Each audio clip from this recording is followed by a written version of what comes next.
Hello, Year 8. Okay, so we're on to the third lesson of ratios, and this particular lesson is not in your textbook.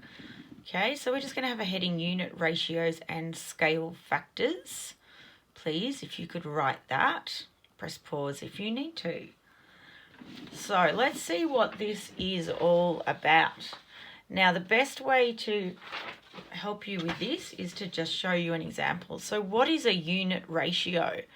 If we have a look here, 34 to 19, that's not a unit ratio, because a quick definition of unit ratio is when one of the numbers is 1.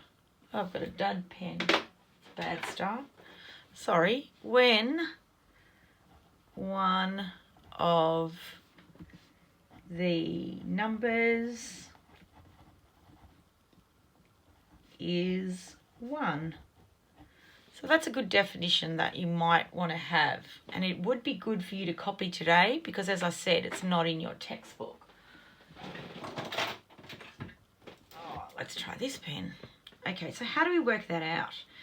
So we've got 3419, but we want to express it as a unit ratio, and it says round to 2 decimal places.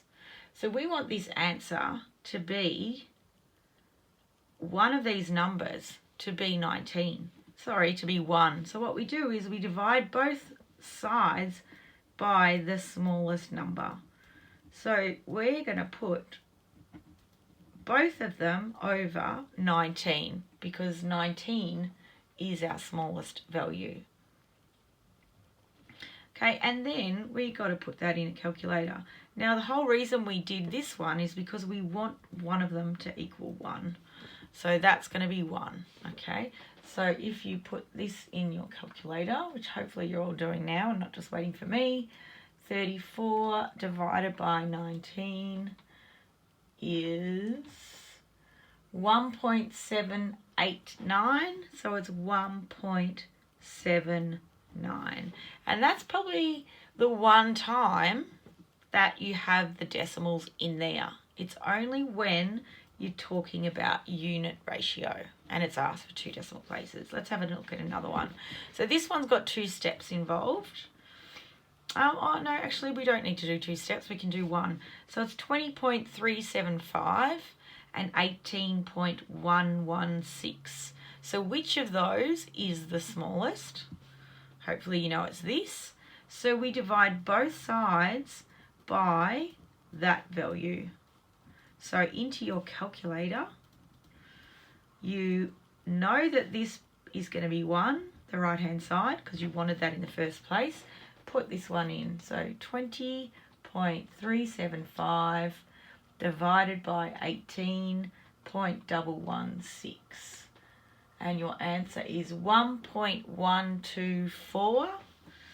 1.124. We want 2 decimal places, so that's going to be 1.12. All right, so why do we want this? Okay, this is an important question. And you might remember last year when we did molecular gastronomy and we had to change things. So this is an example like that one. I'll come and see you in a sec, okay? Okay, in a recipe for pancakes, there is 4 times as much flour as sugar and 1.6 times as much flour as milk. So let's look at the first question. That could be a bit confusing for some of us. So let's see what we need in the first one. If we use 3 cups of sugar, so we need to know sugar, how much flour do we need?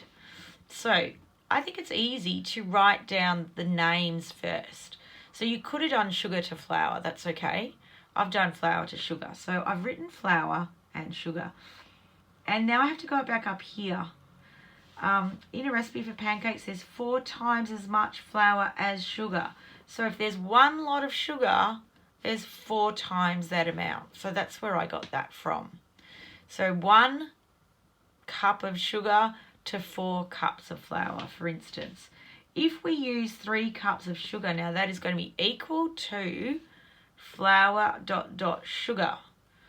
So we're going to say if we use 3 cups of sugar, so over here under sugar we're going to put 3. How much flour do we need? And this one is going to be X because we don't know what that is. Or you could put a question mark if you'd like. So let's have a look. Just actually don't worry about that line. All right, so what have we done? How have we gone from 1 to 3? And sometimes it might be easier for some of you to put it underneath. So let's do this because I think it might be easier. So let's think, how do we go from 1 to 3? We multiply by 3. And how do we go, therefore, from 4 to X? We do the same thing, just like we always do in algebra. So we're going to go 4 times 3. We get 12. So amount of flour is 12 cups. Okay. This is not easy, okay? So when you're doing these, you might want to come back to this example or definitely ask your teacher for some help. So if we use 2 cups of flour, how much milk is required? So milk is new. We haven't talked about milk yet. So let's go back to the question. We have 1.6 times as much flour as milk. So that means milk is 1 because we have 1.6 times as much flour as there is milk. So our flour is 1.6. If we use 2 cups of flour, so we're going to put our 2 cups here, how much milk do we want? Or do we need, we should say. All right, now I'm going to show you the other way to do it. We're going to do insides equals outsides. I'm going to show you a really cool trick. So we're going to draw some lines and we're going to get some algebra happening. So we're going to go insides, that's those 2. So this is if you've got it written across, and these 2 are our outsides. And we're going to multiply them. So we're going to go 1 times 2, so that's this bit. I'm going to make that equal to 1.6 times X, which is 1.6X. So this is 2 equals 1.6x. And the last bit, we're back to algebra again. So to get x by itself, this is multiply, so we're going to divide both sides by 1.6. So x is equal to, putting my calculator on, it's going off on me, 2 divided by 1.6 equals. Answer is 1.25. It's a worded question, so we're going to answer in words. If we use 2 cups of flour, how much milk is required? We need 1.25 cups of milk. Now, I want you to listen to me. That is not easy, okay? It is certainly not easy because we got words and we have to move them into maths and we have to do stuff that we haven't necessarily seen before. You've got to ask your teacher for help, all right, for these questions if you need it. Okay, so one last example I'm going to do is this one where you might have to change some units. A dinosaur's brain is thought to weigh about 5 tons, and yet its brain weighed only 50 grams. How many times heavier is the dinosaur than its brain? Oh no, a dinosaur's brain is, and yet its brain. A dinosaur, that should be, is thought to weigh about 5 tons, and its brain weighs only 50 grams. How many times heavier is the dinosaur than its brain? So you can write, this is back to like the first example, 5 tons to 50 grams. The problem with that is they're in different units. So some of the questions today are going to be in different units. And I've done the tons one because a lot of us don't know about tons, okay? But they might be easy. It might be dollars and cents like we did in the first exercise.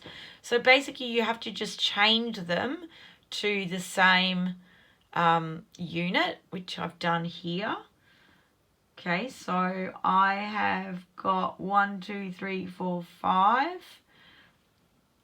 tons and 50 grams, okay, to make that equal. You can easily Google that and say how many ton are in a gram, for instance, okay? Or you can look it up, but I'd love you to see if you can answer how many are in there. But let's have a look what we do now. So it looks like this without that there. So now we go to the first example we did today. So 50 grams. How do we get it to be 1 to 1, which is what we want, something to 1? We divide by the smallest. So we're going to divide this side by 50. So we divide this side by 50. So we're going to cross off a 0. 5 into 5 goes once. So your answer's 1 with 1, 2, 3, 4, 5. Of course, you can do that in your calculator. Okay, that's fine. So the dinosaur is 100,000 times heavier than its brain. Okay, now you need to copy this down because it's in your lesson plan, but it's not from your textbook. I've written in Compass Resources. It's also in the lesson plan. So you can open it from the lesson plan, which might be easier for some of you. Quicker, I would say. Question 1, choose any 6. And I've written here to help you. This is like example 1. Question 2 is like example 3. Aren't you lucky? I'm actually going to cross this out because we didn't do an example 4. I don't think it's necessary at the moment. And question 4AB is like example 5, which is our dinosaur one. Okay? You really need to look back at this video at the examples or look at the examples if you copied them. You really need to ask for help. All right? Okay, guys. Good luck.